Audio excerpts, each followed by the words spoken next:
Welcome back to my channel, everyone. My name's Lillian and I'm an accent coach for non-native speakers of English. In last week's video, we practiced imitating spoken English by analyzing a conversation between Jim and Dwight from the office. In today's video, we'll pick up where we left off to practice sounding natural in English. But before we get to the whole clip, don't forget to subscribe to my channel and hit that like button if you learned something in this video. Thank you very much. Dwight, what are you doing? What? What are you doing? Just clearing my desk. I can't concentrate. It's not on your desk. It's overlapping. It's all spilling over the edge. One word, 2 syllables. Demarcation. So let's talk about the stress here. Dwight's voice is pretty flat, or monotone at first, but he jumps up in pitch and gets louder on the word desk. If you watched my video on how stress impacts spoken English, you'll know that this rise in pitch and volume gives emphasis to the word desk and thereby helps the listener focus on it. Dwight stresses the word desk to indicate what is important to him, in this case, a clean desk.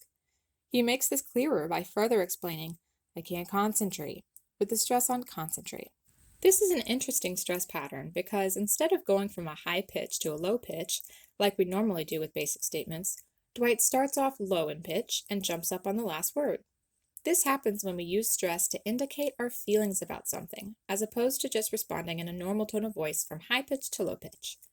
A neutral or normal stress pattern would sound like, just clearing my desk, just clearing my desk, high to low, but Dwight gives off an attitude by saying, just clearing my desk, low to high. You can see how this adjusted stress pattern affects Jim's speech as well, as he says, even more annoyed, it's not on your desk. At this point, the coworkers are really just arguing with each other because they don't get along very well. I think this is really cool because each character's tone of voice and stress pattern reveals their attitude and personality towards each other. If we used a normal stress pattern, that is, without emotions or feelings involved, the conversation would sound like this. What are you doing? Just clearing my desk. It's not on your desk. So just to review, we have our normal neutral stress patterns, like going from high to low for statements, or ending high in questions. And then we have our adjusted stress patterns, where we stress certain words, maybe a lot of words, to reveal how we feel about something or towards someone. In this case, Jim and Dwight don't get along, so you can hear in their tone of voice and stressed words how they feel towards one another. You can try it out yourself with their script or with a simple statement like this one. I'll say it first with a normal stress pattern, then a frustrated one, then a cheerful or polite one. We're gonna be late. We're going to be late. We're going to be late. Okay, now back to the script for some details. Dwight says the word just pretty quickly with a dropped T and attaches it to the verb clearing. Just clearing my desk. I can't concentrate. Remember that we almost always drop the T on this word just if the next word starts with a consonant. You could say just fine or I'm just thinking. Here, practice imitating Dwight as he really reduces this word. Just clearing.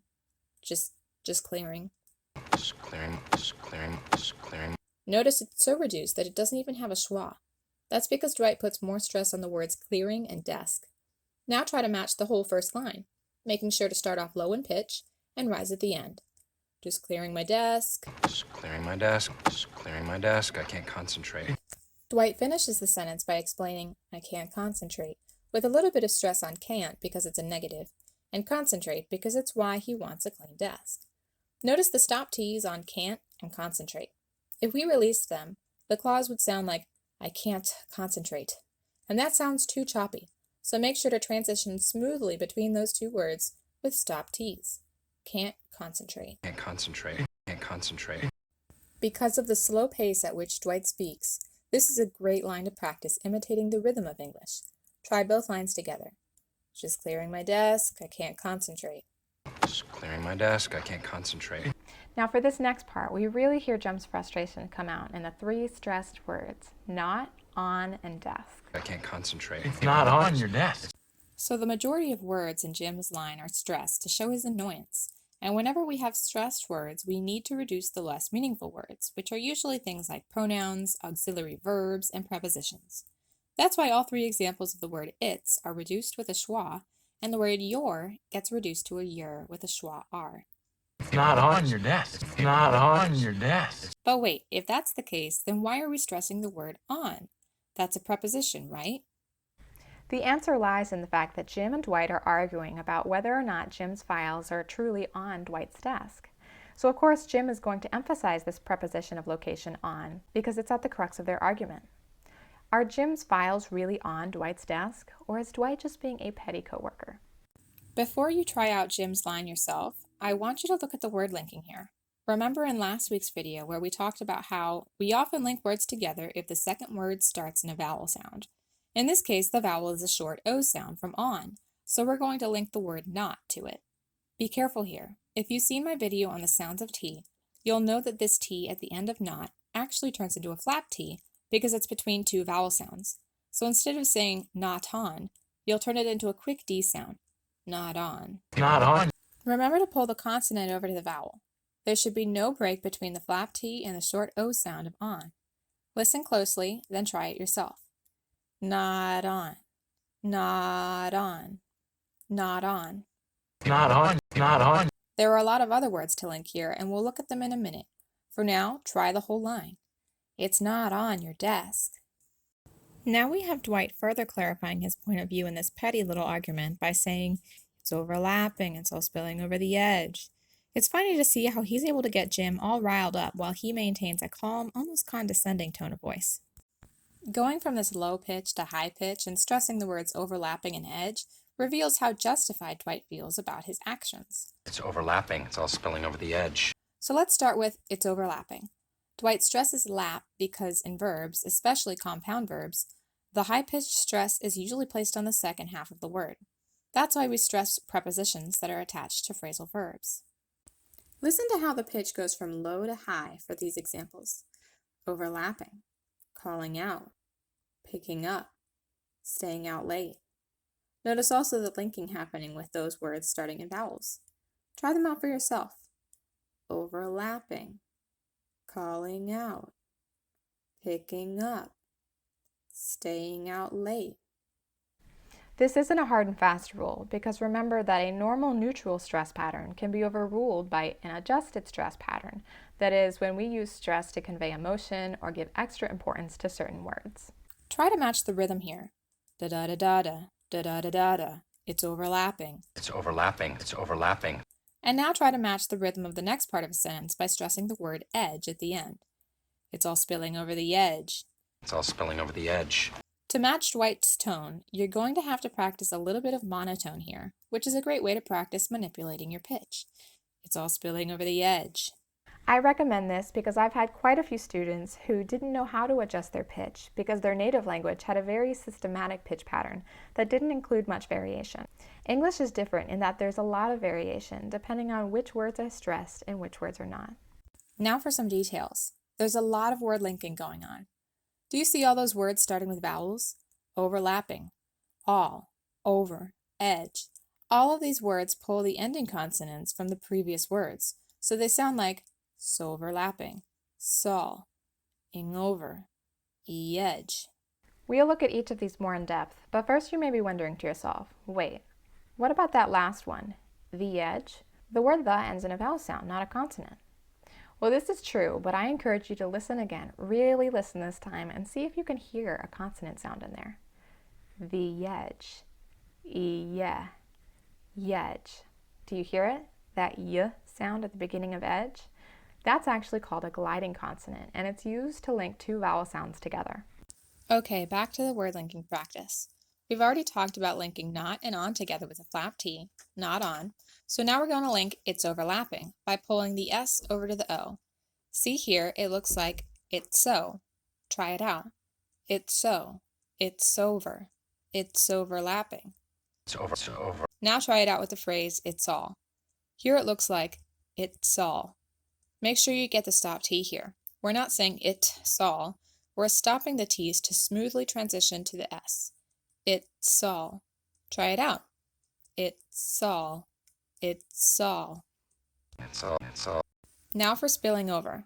This one is a little challenging in that you have to bring the NG sound over to the long O, so it sounds like no, no. Definitely give yourself time and patience with this one. No, over, over. Spelling over the And finally, we have the edge, with that gliding consonant y sound, which links the two vowel sounds together. E-edge, e-edge, the edge. the edge, the edge. This last line is a little tricky because it has 3 examples of word linking. So if you're getting stuck, don't worry about it. Just try each example by itself. Then try to add it to the next one. You could practice it like this. It's all, spilling over, spilling over. It's all spilling over. The edge, ing over the edge. Then you can do the whole line together. It's all spilling over the edge. It's overlapping. It's all spilling over the edge. It's overlapping. It's all spilling over the edge. Whenever we practice complicated transitions, either within words or between words, like in these cases, it's super important to slow down and break them down into small parts to practice. Then we can start building on it little bit by little bit like we just did together. Never lose hope. You'll get there with practice and patience.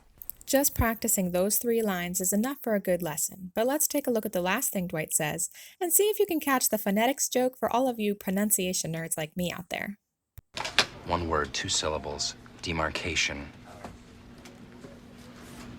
So this is actually kind of funny because Dwight takes himself pretty seriously and is telling Jim about demarcation, that is, defining boundaries, which is what Dwight was doing by clearing Jim's files off of his desk. But it's funny because Dwight tries to build up his argument with the word demarcation by saying 1 word, 2 syllables.